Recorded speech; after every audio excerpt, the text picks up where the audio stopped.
Moore McNeil, she'll be the one to take it over the court. Indiana moving quickly, under 7 minutes to play in the first quarter. They're ahead by 6. Moore McNeil slots a pass around. Here's Scalia to Parrish, right wing three. It's good! 64th minute of this match. And it's 1-0 in favor of the Hoosiers. Here comes Sarver. He gets around his defender, tries to pass to the center. Mahalik shot, score! Tommy Mahalik makes it 2 on the day. And he's already got 3 this year. Tommy Mahalik on an excellent feed from Sam Sarver. We've got a 2-0 ball game.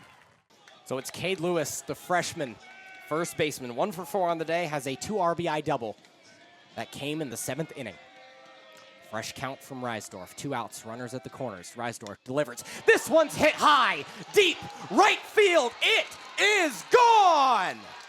A 3-run bomb for Cade Lewis gives Butler a 3-run lead. It's 8-5 in the top of the 9th. Michigan State out rebounding the Hoosiers 10-4. Right now, that's been the reason why they're up by 8. Far side inbound gets it into Scalia. Moore McNeil thinks about a 3 and clears out the top of the key. Almost receives a screen from Holmes. Now it's Spargesser to the top. Near side to far side drive. Scalia goes to Bargesser in the corner. Helms down low, gets doubled, stops up for a shot, gets her own rebound. 14 seconds on the clock. Bargesser recollects. Gives to Scalia. Now Moore McNeil with 14 on the shot clock. Long pass. Bargesser thinks about a 3, steps in for a mid-range jumper from the right side, and it's good. She had that open 3-pointer, but took a step in, got the more comfortable jumper, puts it down for 2. 35-29, and Bargesser has 8 points. Scalia still leading the team with 9. Claren Halleck hands off. Now a long shot by Kimball, and she can't get that one to fall. Moore McNeil gets the easy rebound. Kicking on out. LaMendola trying to find a pass, and she finds Moore McNeil at the top. Handoff almost poked away by Kimball, but it gets to Scalia nonetheless.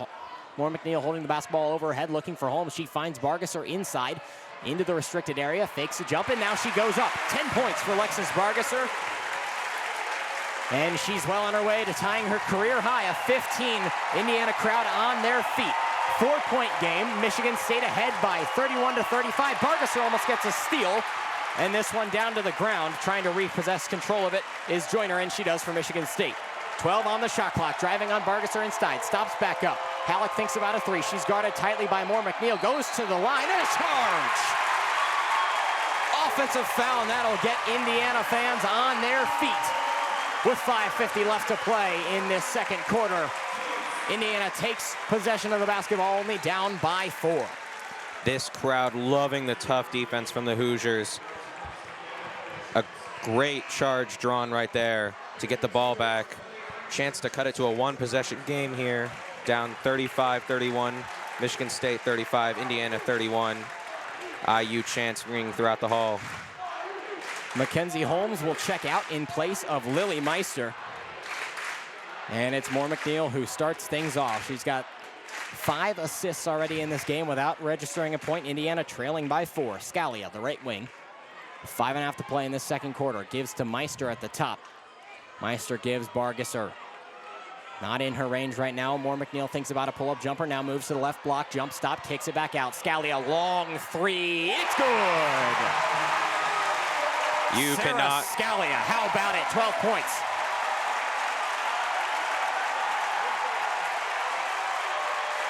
And it's a loud environment here. Indiana only trailing by 1 point, 35-34. Bargesser guarding Michigan State player tightly. That's Hageman. She's trying to spin off. That's Joyner. Ball almost poked away. Out to Hageman, left wing 3. She's got it. Answering 3, Hageman knocks it down from the left wing. And Michigan State lead is back up to 4 points with 4:52 to play in this second quarter. Bargesser is going to start things off. And that one's poked away. Good read by Taryn Halleck, and she is in the lane for 2 points. Spartans ahead by 6 now. Bargesser will try to get a better possession this time around. Moore McNeil stops up, mid-range jumper, and it is smooth. Rims around and it drops. 2 points for Moore McNeil. Indiana now trailing by 4. Both teams punching back and forth right now. A total of 76 points scored in 15 minutes of action here. Indiana hitting on 4 of their last 4. Taryn Halleck. Long cross-court pass. Gives now to Joyner, right wing three, rims in and out, and Meister will collect the board. Tate thought about it. She handed it back off to Joyner, and she didn't like the shot, so she didn't take it. 40-36, Michigan State lead, kicking on out. Scalia feeds inside to Lily Meister, the sophomore. Stops back up, trying to back down, and a travel called on Lily Meister.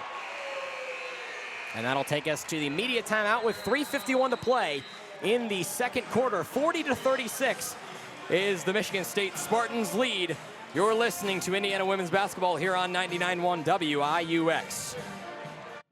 And it's played back to Jamie Orson. Orson sends it up midfield. And barely kept in play as Aiden Jay, the junior, can't beat out Miller for that ball. And we're under 10 minutes to play in this first half. 35 have elapsed. 1-0 is Indiana's advantage. And Indiana content to just ping-pong it back and forth at the moment. Harms looking to boot this one all the way downfield. He will do that. It floats up into the air, and it can't be kept in play by Mahalik. So Cote for Yale will toss this one into his teammate Jonathan Seidman, and now a breakaway opportunity for Michael Nessie. Nessie tries to pass this one into the center for Mirador, and Mirador can't find anything with it. Nessie just got ahead of himself a little bit too much. He thought it was a good idea, you know, pass it up front and set the play, but just passed it way too strongly, and you know, now he gives it back to Yale.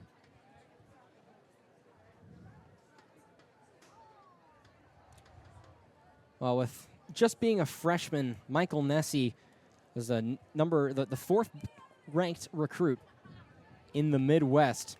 Four-star recruit. He scored 50 goals for his MLS Next U17 club. And he had his first collegiate goal in the match against Notre Dame last week. So already a plug-and-play sort of guy for Indiana. Now an opportunity for Joseph Ferruz. He plays it past Miller, and Miller checks him off the ball. It's a goal kick for JT Harms and the Hoosiers. That's a really smart defensive play by Miller to guard his opponent from the ball so he can't get to it. And a substitution coming into the game is Quanah Brayboy for Yale.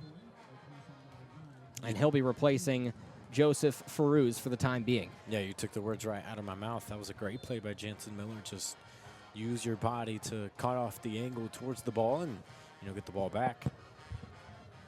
Hopping up into the air is Sven Meacham. And now Brayboy is going to see his first touch. Meacham working on Elliott, plays it into the center, punched away by JT Harms. And straight to the foot of Clay Mirador, one of the faster players on this Indiana team. He's going to look to pass this one out far side. He finds the foot of Sam Sarver. Back to Mirador. It's poked away, though, by Justin Harris. And TJ Prestis is going to knock that one away. Clears it all the way into the center of the pitch. Still with Indiana on their feet. Mahalik again. He gets just collapsed on by four Yale defenders. Goes to Patrick McDonald. Now Sarver on the far side. Plays it for Barger. Barger's going to cross this one into the net. Looking for Nessie. Can't find Nessie's head. But it's still not done yet. Quentin Elliott crosses this one in. Sarver comes in. Good save by Chris Edwards. Sarver came in like a rocket ship on the far side of the pitch. First touch, had the shot, and it was knocked away by Chris Edwards. Two really good touches there by Indiana. That last one, Sarver seemed like he was going to make it 2-0, but, you know, once again, Yale just kind of, I mean, they're not really doing much. They're just kind of standing at the right place, right time when it's gotten all the way in front of the goal line. But really good defensive play by Yale to, you know, keep them afloat. Mahalik again, the one to take it on the left side. A corner kick given to Indiana. They stack 7 in the box. Mahalik sends this one up into the sky. Looking for a teammate. It's cleared away. Tried to play it to the head of Patrick McDonald, the veteran senior midfielder for Indiana. He couldn't find anything. 38 minutes played. Almost or into the 39th minute, I should say. Indiana is ahead by 1 after that penalty kick conversion by Tommy Mahalik earlier in this match.